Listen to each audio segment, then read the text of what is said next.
Hello everyone, कैसे हैं आप सब। इस वीडियो में हम कक्षा 12 नागरिक शास्त्र पाठ 6 पाठ का नाम है अंतर्राष्ट्रीय संगठन। इसी पाठ से संबंधित हम कुछ बहुविकल्पीय प्रश्नोत्तर के बारे में जानेंगे। देखिए, अंतर्राष्ट्रीय संगठन की अगर बात की जाए तो विश्व स्तर पर जब प्रथम विश्व युद्ध हुआ था, कब 1914 में, और खत्म हुआ था 1918 ईस्वी में। तो प्रथम विश्व युद्ध के खत्म होने के बाद विश्व स्तर पर एक संगठन बना जिसका नाम था लीग ऑफ नेशंस या राष्ट्र संघ, जिसकी स्थापना 10 जनवरी 1920 ईस्वी को हुई थी। और राष्ट्र संघ या लीग ऑफ नेशंस का काम था कि विश्व स्तर पर युद्धों को रोकना, शांति व्यवस्था को बनाए रखना। लेकिन 1939 में द्वितीय विश्व युद्ध हो गया, जिससे राष्ट्र संघ असफल हो गया, क्योंकि उसका जो काम था वो उसमें पूरा उसको नहीं कर पाया। और इस तरह से 1945 ईस्वी में जब द्वितीय विश्व युद्ध समाप्त हुआ, तब बना 24 अक्टूबर 1945 ईस्वी को विश्व स्तर पर बना एक अंतर्राष्ट्रीय संगठन जिसका नाम है संयुक्त राष्ट्र संघ। और इसका काम है विश्व शांति, काम कह लीजिए, लक्ष्य कह लीजिए, उद्देश्य कह लीजिए। संयुक्त राष्ट्र संघ का काम है विश्व स्तर पर शांति व्यवस्था बनाए रखना, और इसमें सम्मिलित जो देश हैं उनका हर तरह से सहयोग उनका करना और युद्धों को रोकना। और संयुक्त राष्ट्र संघ के जो अंग हैं वो 6 हैं। इसका मुख्य जो सबसे अंग है, पहला वो है सुरक्षा परिषद और साधारण सभा, जिसको महासभा भी कहा जाता है। आर्थिक और सामाजिक परिषद है, सचिवालय, अंतर्राष्ट्रीय न्यायालय और संरक्षण परिषद। तो 6 अंग हैं संयुक्त राष्ट्र संघ के।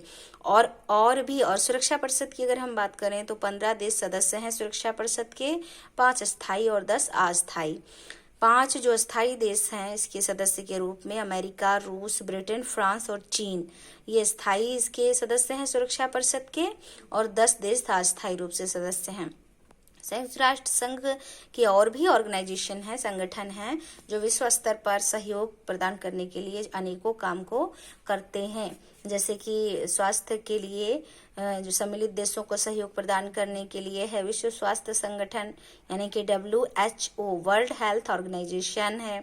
और इसके बाद देखिए है संयुक्त राष्ट्र विकास कार्यक्रम है, संयुक्त राष्ट्र मानवाधिकार आयोग है, संयुक्त राष्ट्र शरणार्थी उच्च आयोग है, संयुक्त राष्ट्र संघ बाल कोष है, संयुक्त राष्ट्र संघ शैक्षणिक, वैज्ञानिक और सांस्कृतिक संगठन है, यानी कि जो है यूनेस्को, और यूनिसेफ है, संयुक्त राष्ट्र बाल कोष। तो ये सब संगठन है जो विश्व स्तर पर हर प्रकार के सहयोग को पूरा करते हैं या काम करते हैं उन पर।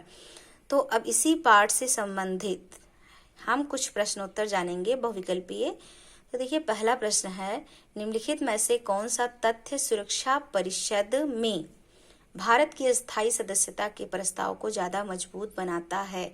तो भारत जो कि अस्थायी सदस्य है, यहाँ पर ये 4 टॉपिक हैं। 4 में से हमको देखना है कि कौन सा टॉपिक है जो भारत को परमानेंट या स्थायी सदस्य बनाने के लिए सुरक्षा परिषद में प्रेरित करता है। क्या स्थिति है भारत की जो ये साबित करती है कि भारत भी सुरक्षा परिषद का स्थायी सदस्य बन सकता है। पहला है परमाणु क्षमता, दूसरा है भारत संयुक्त राष्ट्र संघ के जन्म से ही सदस्य है, और तीसरा है भारत एशिया में है, और घा है भारत की बढ़ती हुई आर्थिक ताकत और स्थिर राजनीतिक व्यवस्था।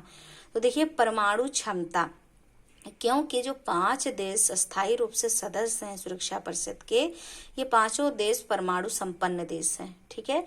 और आज के इस वर्तमान समय में भारत की भी जो परमाणु शक्ति है वो बढ़ती जा रही है। ऐसी परिस्थिति में जो है भारत सुरक्षा परिषद का स्थायी सदस्य बन सकता है। यहाँ घा वाला भी है, भारत की बढ़ती हुई आर्थिक ताकत और राजनीतिक स्थिर जो व्यवस्था है, स्थिर व्यवस्था, वो भी शामिल है। लेकिन अगर दोनों में तुलना किया जाए का और घा में, तो परमाणु क्षमता ज्यादा उपयुक्त है इस जवाब के लिए। और अगला प्रश्न है, विश्व व्यापार संगठन निम्नलिखित में से किस संगठन का उत्तराधिकारी है। तो विश्व व्यापार संगठन जो है वो general agreement on trade and tariff जो संगठन है उसका उत्तराधिकारी है। और अगला प्रश्न है, अंतर्राष्ट्रीय न्यायालय कहाँ स्थित है। तो अंतर्राष्ट्रीय न्यायालय हैग में स्थित है। संयुक्त राष्ट्र संघ के अंगों में अंतर्राष्ट्रीय न्यायालय एक महत्वपूर्ण अंग है, और इसका काम है अंतर्राष्ट्रीय न्यायालय का कि विश्व स्तर पर जो विवाद होते हैं उनका निपटारा करना। और इसका मुख्यालय कहाँ है, हैग में है, और इसमें कुल 15 न्यायाधीश या जज होते हैं और जिनका चुनाव महासभा और सुरक्षा परिषद के माध्यम से होता है और 9 वर्ष के लिए ये जो है इनको चुना जाता है या 9 वर्ष के लिए इनकी नियुक्ति की जाती है। अगला प्रश्न है, वर्तमान में संयुक्त राष्ट्र संघ के सदस्य देशों की संख्या कितनी है? 193 देश है जो है संयुक्त राष्ट्र संघ के सदस्य में। संयुक्त राष्ट्र संघ का जो है संयुक्त राष्ट्र दिवस कब मनाया जाता है? 24 अक्टूबर को, क्योंकि 24 अक्टूबर 1945 को संयुक्त राष्ट्र संघ की स्थापना हुई थी, इसीलिए 24 अक्टूबर को संयुक्त राष्ट्र दिवस मनाया जाता है। अगला प्रश्न है, सुरक्षा परिषद में कुल कितने सदस्य देश शामिल हैं? 15। अभी आपने जाना है ना, 15 देश शामिल हैं, जिनमें से 5 स्थायी हैं और 10 अस्थायी हैं। और अगला प्रश्न है, संयुक्त राष्ट्र संघ का मुख्यालय कहाँ है?